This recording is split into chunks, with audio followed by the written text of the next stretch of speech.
স্কুলে না যাই মেরে ওর হাত ভেঙে দেবো। কি রে তুই কি উঠবি না লাঠি নিয়ে আসবো? আমি স্কুলে যাবো না বললাম না, আমি স্কুলে যাবো না। কি বললি তুই? তোর এত বড় সাহস? কি হয়েছে কি বল? কান্না করছিস কেন? বাবা বাবা আমি স্কুলে যাবো না। ও স্কুলে যাবি না? আচ্ছা ঠিক আছে, যেতে হবে না। ওঠ উঠে আয়। বাবা তুমি খুব ভালো।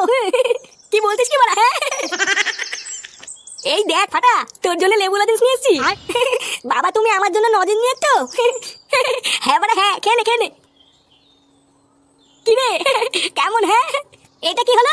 ছেলেকে তুমি স্কুলে না পাঠিয়ে ওকে লজেন্স খাওয়াচ্ছ? কেমন বালছেটা বাপ হয়েছে তুমি? কি হলো ফাটা? লেওরা একটা বাচ্চা ছেলেকে স্কুলে দিয়ে যেতে পারে না, আবার বাল বাল মারাচ্ছে। বোধার বাল ওর কিছু হয়নি, লজেন্স খেয়ে অজ্ঞান হয়ে গেছে। অজ্ঞান হয়ে গেছে মানে? অত বড় তোমার মানে বুঝতে হবে না। সরো তো লেওরা সরো। এ কি গো তুমি আমার ছেলেকে কোথায় নিয়ে যাচ্ছ? কোথায় নিয়ে যাচ্ছ মানে? লেওরা স্কুলে নিয়ে যাচ্ছি।